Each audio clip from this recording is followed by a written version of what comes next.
நானும் சில கருத்துக்களை இங்கே எடுத்து வைக்கலாம் என்று நினைக்கிறேன். ஓரிரு மணித்துளிகள் 5 நிமிடம்.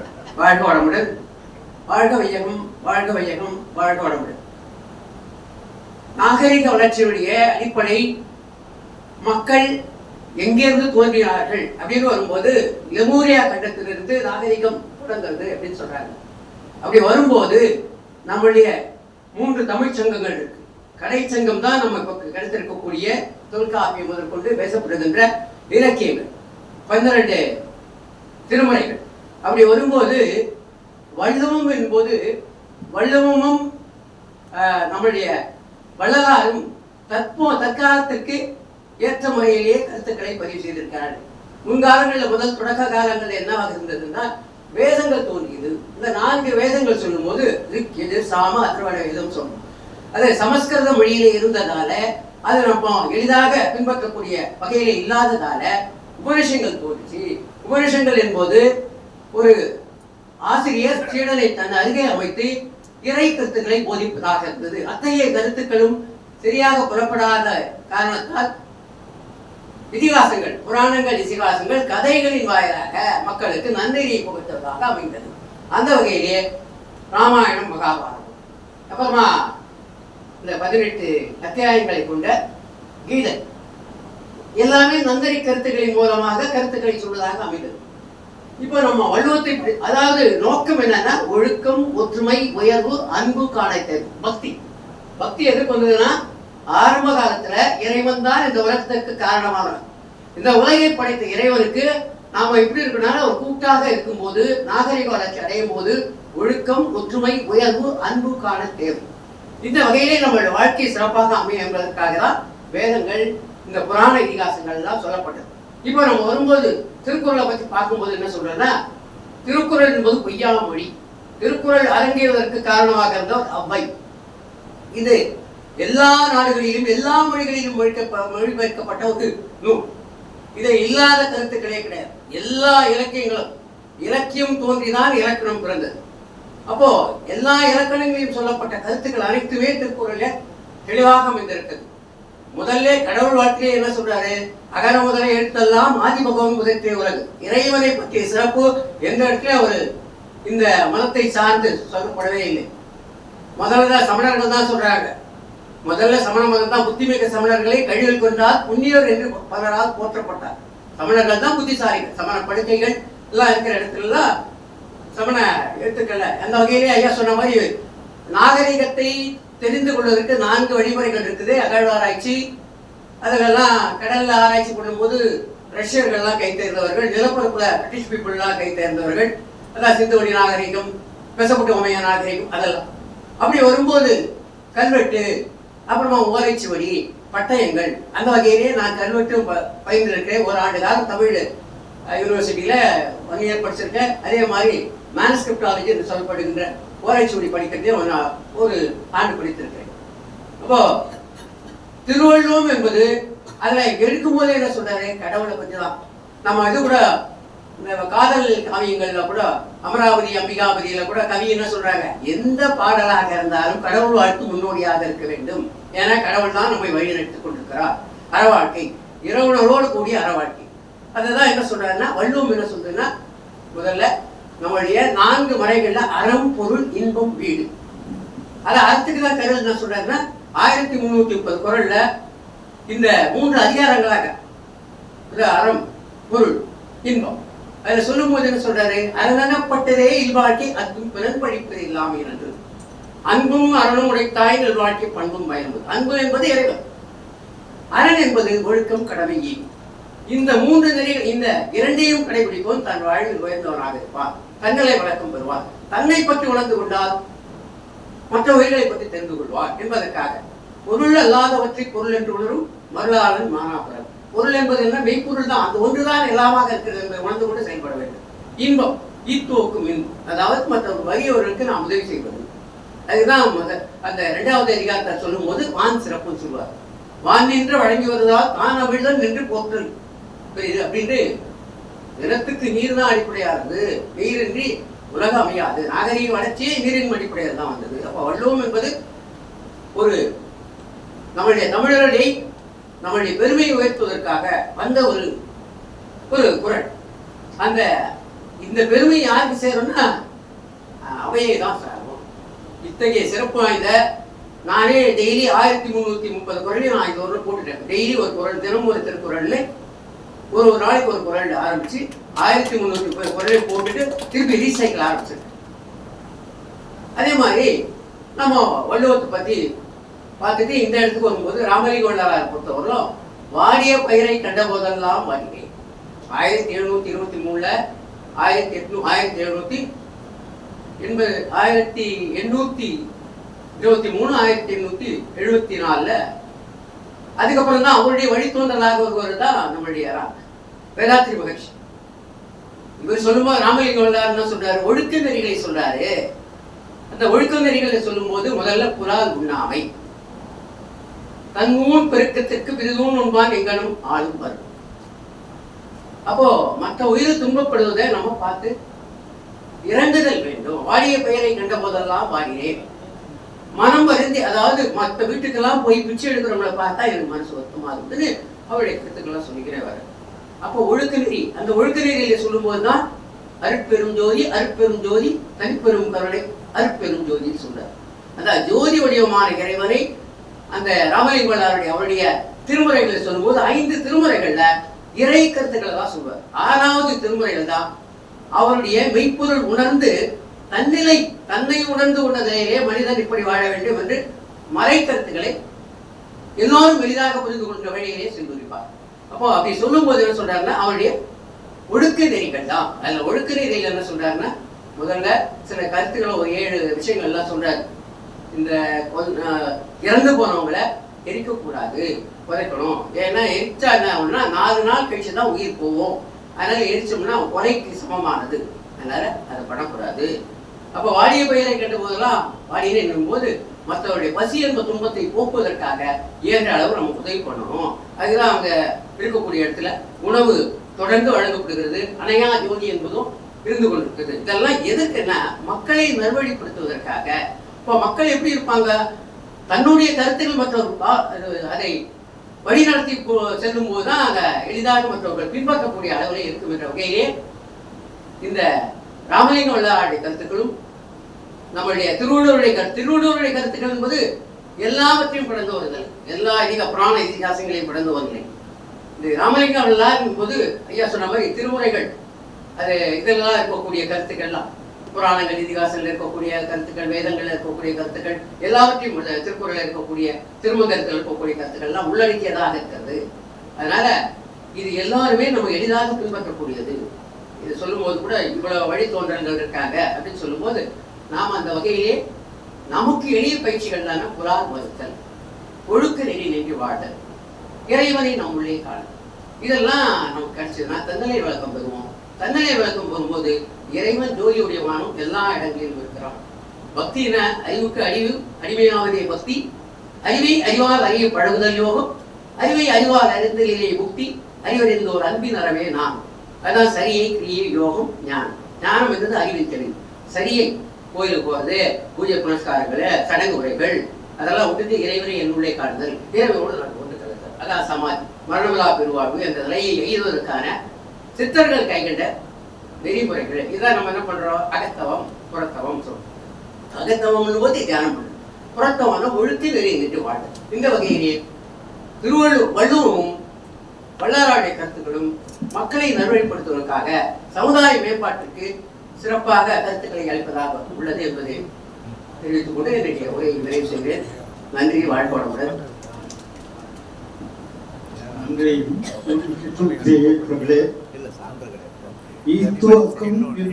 அறியார் கொள்ளோர் தம் கைப்பொருள் வைத்திருக்கும் உண்கணவர் என்று வள்ளுவர் சொன்னது போல நாம் ஈர்த்து வைக்கிற இன்பத்தை அறியாதவர்களாக இந்த உலகத்திலே நிறைய பேர் இருக்கிறார்கள். ஆனால் வேதாத்திரி மகரிஷி அவர்கள் தாம் கற்றதை தமக்கு தெரிந்ததெல்லாம் இந்த உலகத்திற்கு கொடையாக கொடுத்திருக்கிறார். அந்த வகையிலே மிக சிறப்பாக வேதங்கள் சுட்டு இன்று வரைக்கும் ரொம்ப சுருக்கமாக அவர்கள் சொல்லியிருக்கிறார். அவரு நிறைய படிச்சிருக்கிறாரு. அவருடைய பட்டங்களை எல்லாம் சேர்த்தாக்க ஒரு முழங்கை அளவுக்கு ஒரு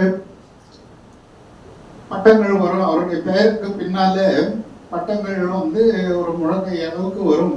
இப்போ கூட PhD வாங்கணும்னு அரும்பாடு பட்டுட்டு இருக்காரு. வாழ்க வளமுடன்.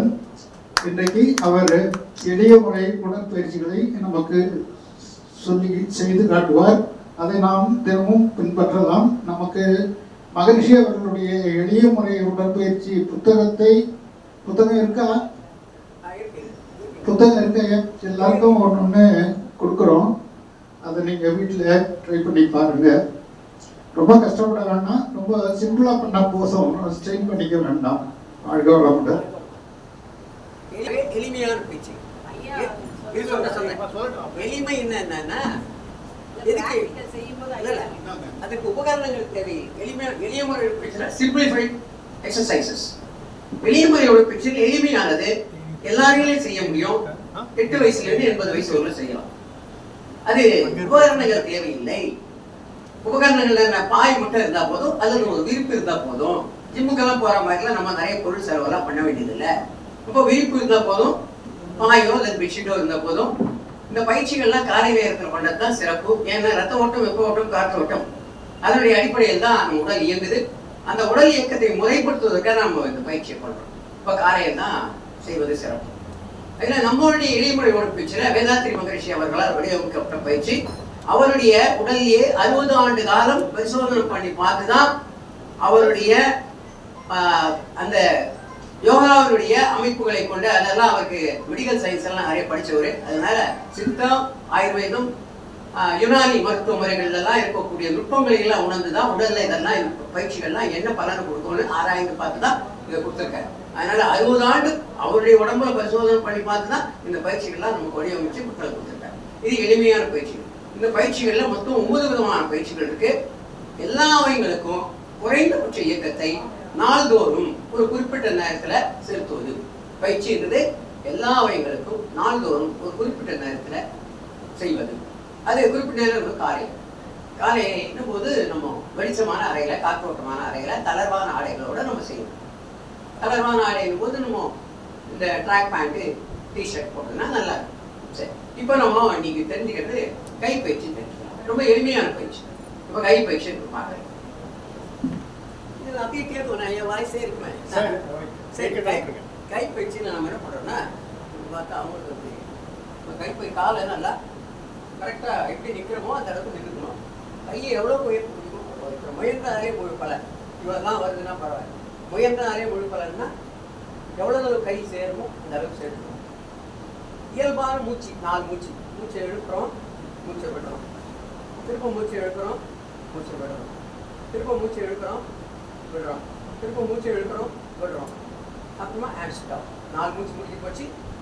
மூச்சை இழுக்கிறோம், மூச்சு விடுறோம், மூச்சை இழுக்கிறோம், மூச்சை விடுறோம். மேலே 4 மூச்சு, கீழே 2 மூச்சு. இதை மாதிரி 3 முறை செய்யும். இப்போ 2வது முறை மூச்சு இழுக்கிறோம், மூச்சு விடுறோம், திரும்ப மூச்சை இழுக்கிறோம், மூச்சை விடுறோம், திரும்ப மூச்சை இழுக்கிறோம், மூச்சை விடுறோம், திரும்ப மூச்சை இழுக்கிறோம், மூச்சை விடுறோம். திரும்ப கையை கீழே இறக்கிறோம், அப்புறம் மூச்சை இழுக்கிறோம், மூச்சை விடுறோம், திரும்ப மூச்சு இழுக்கிறோம், மூச்சு விடுறோம். 2 முறை திருப்பி 3வது முறை பண்ணணும். அது வேணும், அந்த காலம் பேர் நமக்கு வேணும். இது முதல் பயிற்சி. முதல் பயிற்சியில் 3 முறை அந்த பயிற்சி செய்யணும். 2வது பயிற்சி என்ன பண்ணுறோம்? அதே தான், காலம் அப்படியே தான் இருக்கும். இதுக்கு என்ன சொல்கிறாங்கன்னா போஸ்டர்ஸ் அண்ட் மூமெண்ட். நின்ற நிலை அசைவு. இப்போ எந்த நிலை பண்ணுறோம்? அசைவு. அதனால நின்ற நிலை அசைவு. செகண்ட் 2வது என்னன்னா கை நீண்டு இருக்கணும், மூச்சை இழுத்துக்கணும், மூச்சை விட்டுக்கினே கையை இணைக்கணும். அப்போ கையை இணைக்கும் போது மூச்சு வெளியில் இருக்கும். இப்படி எக்ஸ்பேண்ட் வரும். இப்படி வரும்போது மூச்சை நம்ம உள்ளே எடுக்கணும். இது மாதிரி 5 முறை. 3, 4, 5. அப்புறமா ஹேண்ட் ஸ்டாப். இப்போ என்ன பண்ணணும்னா கையை மேல் நோக்கி சுழற்சி. வலது கை மட்டும். இது 3வது பயிற்சி. மேல் நோக்கி சுழற்சி. 1, 2, 3, 4, 5. வலது கை எப்படி விடுது? இடது. 1, 2, 3, 4, 5. கடைக்கு அஞ்சு காப்பீஸ் ஒரு ஸ்விட்ச். 1 3 ஸ்விட்ச், 2 3 4 5. அதே மாதிரி 1 2 3 4 5. மூணாவது நாலாவது 2 கைகளையும் மேல் நோக்கி ஸ்விட்ச். 1 2 3 4 5. முதல்ல கொஞ்சம் கஷ்டமா இருக்கும், பழக ஒரு வாரத்தில் எல்லாம் வந்துடும். திருப்பி ஆன்டி கிளாக்வைஸ் 1 2 3 4 5. கண்ண முடியும் பண்ணோம்னா கண்ணை மூடினாதான் எந்த இடத்துல இயக்கம் நடந்ததோ அந்த இடத்துல நம்ம நினைவு போகும். அதனால கண்ண முடியும் சிறப்பு. நாலாவது. அஞ்சாவது என்ன பண்ணணும்னா வலது கால் மட்டும் ஒரு அடி முன்ன வச்சுக்கணும். கைகளை மேல் நோக்கி செலுத்தி தூக்கி போகணும். 1 2 3 4 5. இதுக்கப்புறம் 1 2 3 4 5. இது ஐந்தாவது. ஆறாவது என்னன்னா காலை நல்லா ஷோல்டர் லெவல் வச்சுக்கணும். கைகள் கட்டவரில் அடக்கி அடிச்சுக்கணும். அப்புறம் வலப்பக்கமாக திரும்பணும். வலப்பக்கமாக திரும்பும்போது இடுப்புக்கு நல்ல திருப்பம் கிடைக்கும். அந்த தசைகள்லாம் கொஞ்சம் ஃப்ளெக்சிபிள் ஆகும். லெஃப்ட் கால் கட்டவரில் அழுத்தி இருக்கணும். அப்போ தான் அந்த நரம்புகள்லாம் முறுக்கேற்றப்படும். 1 லெஃப்ட் ரைட். இந்த பக்கம் போகும்போது ரைட்டு கால் போகும்.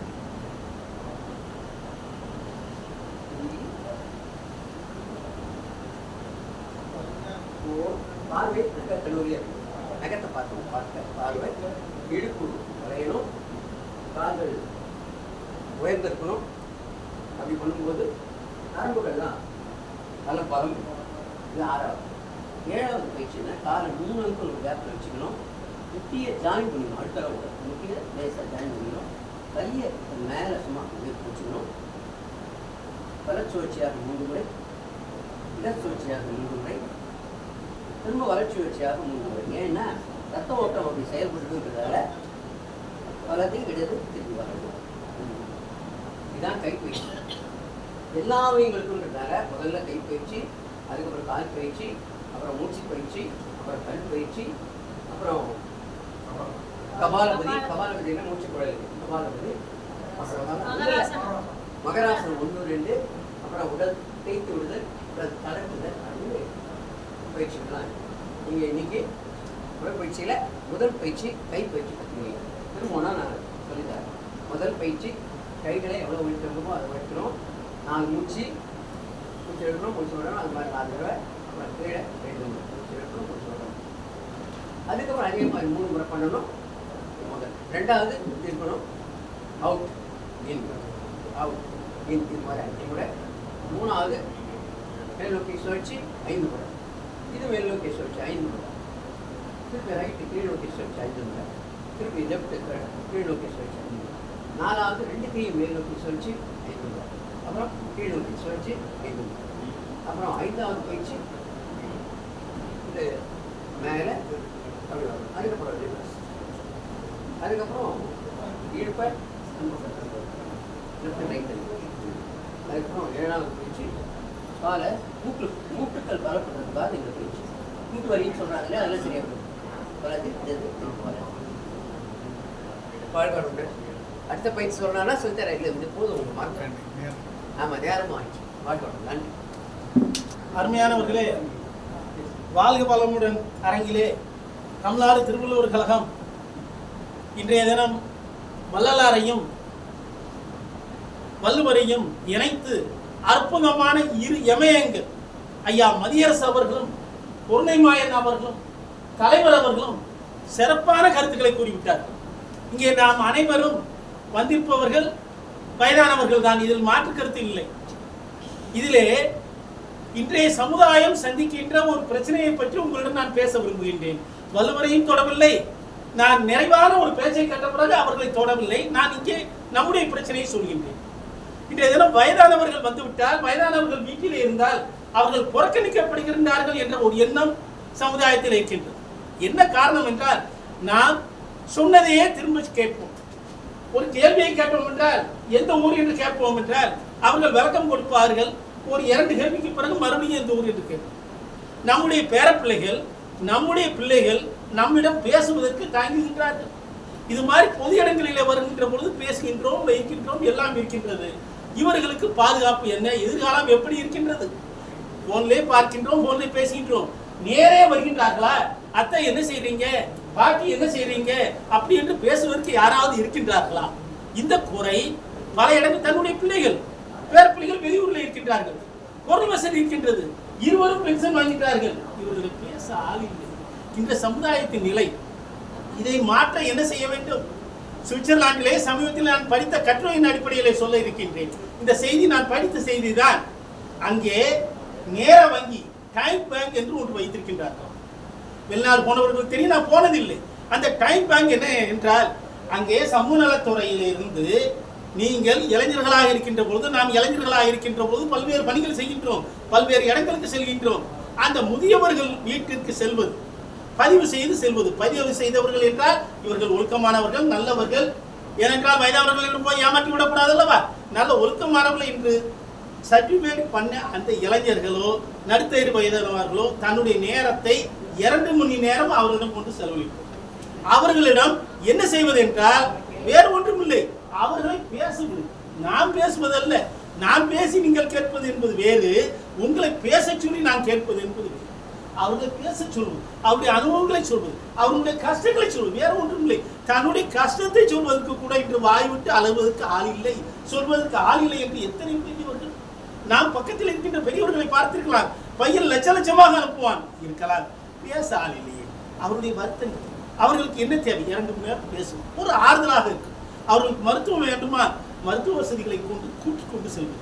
இப்படி செய்து வரும்பொழுது என்ன நடக்கிறது என்றால், இந்த நாட்டிலே 2 மணி நேரம் அவர்கள் பதிவு செய்யப்படுகிறது. இவன் வாரம் நேரம் கிடைக்கும் போதுதான் பதிவு செய்து வருகின்ற பொழுது இவருடைய ஆயுள் காலத்தில் 60 வயது எட்டு வயதுகள், இவருக்கு 4000 மணி நேரம் கிடைக்கின்றது, 3000 மணி நேரம் கிடைக்கின்றது. இவருடைய பிற்கால வாழ்க்கையிலே யாரும் இல்லை என்ற நிலை இல்லை. எனக்கு இப்பொழுது ஒரு உதவி தேவை என்று பதிவு செய்தால் யாரோ ஒரு இளைஞர், யாரோ ஒரு நபர் நமக்கு வேண்டிய பணிவிடைகளை செய்கின்றார். நாம் செய்தது இது இன்றைய தினம் அங்கே இருக்கின்றது. ஆக அந்த நேர வங்கி என்ற தகவலை இன்றைய தினம் நான் ஏன் பதிவு செய்கிறேன் என்றால், இங்கே நிறைய பேர் வருவார்கள். அப்பொழுது நீங்கள் கேட்பீர்கள், ஏன் சென்ற முறை வந்த அந்த பெரியவர் வரக்கானவே, எனது நண்பர் வரவில்லை என்று கேட்டால் ஒருவர் சொல்வார், அவர் கொஞ்சம் மேலுக்கு முடியல, நான் பார்க்கணும் தான் நினைக்கிறேன், எனக்கு முடியலையே அப்படி என்று நாம் இருந்து விடுகின்றோம். நம்மால் முடியாமல் இருக்கலாம், அடுத்த தலைமுறை இருக்கின்றது அல்லவா, அவர்களை போய் பார்க்கலாம் அல்லவா. அப்படிப்பட்ட உறவை நமது அமைப்பின் மூலமாக ஏற்படுத்தலாம். தமிழ்நாட்டிலே சென்னையிலே இந்த அமைப்பு இந்திய ஆட்சி பணியாளர்கள் சங்கம் இருக்கின்றது அல்லவா, அவர்கள் அதை செய்வதாக நான் அறிந்தேன். ஆனால் நான் வெளிநாட்டிலே படிப்பது, அரசாங்கத்திலே பதிவு செய்து அந்த நேரங்கள் பிற்காலத்தில் உதவும் என்று. இன்றைய தினம் அவர்களும் முதியவர்களுக்கு, பேச முடியாதவர்களுக்கு, நடமாட முடியாதவர்களுக்கு இவர்கள் போய் உதவி செய்கின்றார்கள். இந்த சிந்தனையை நாம் வளர்த்துக் கொள்ள வேண்டும். நமது அமைப்பும் நம்மிடம் தொடர்ந்து வருகின்றவர்கள் வரவில்லை என்றால் நாம் 2 பேர் செல்வது, அவர்களை பார்ப்பது முன்னால் செய்வோம். இப்பொழுது என்றால் நம்மால் முடியவில்லை என்று சொல்கின்றோம். நாம் போகவிட்டாலும் பரவாயில்லை, அடுத்த தலைமுறையை அனுப்புகின்ற அளவிலாவது நாம் ஒருவருக்கொருவர் அன்பை பரிமாறிக்கொள்பவர்களாக, பாதுகாவலராக, எனக்கு இந்த அமைப்பு இருக்கின்றது, என்னுடைய நண்பர்கள் இருக்கின்றார்கள் என்ற உணர்வை நாம் ஒருவருக்கொருவர் ஏற்படுத்த வேண்டும். இந்த வயதுக்கு இது அவசியம் என்று சொல்லி வாய்ப்பு நன்றி விடைபெறுகிறேன். நன்றி. அருமை. ராமலிங்க வள்ளலார் அவர்களை பற்றி பேசிய இந்த அவையிலே நமது முத்து ராமலிங்கம் அவர்கள் தற்கால நிலை பற்றியும், இளைஞர்கள் எப்படியெல்லாம் இருக்கிறார்கள், எப்படி இருக்க வேண்டும் என்ற செய்தி பற்றி நமக்கு சிறப்பாக சொல்லி சென்றார். அடுத்து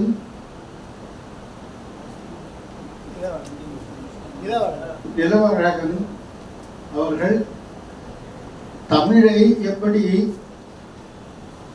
இன்றைக்கு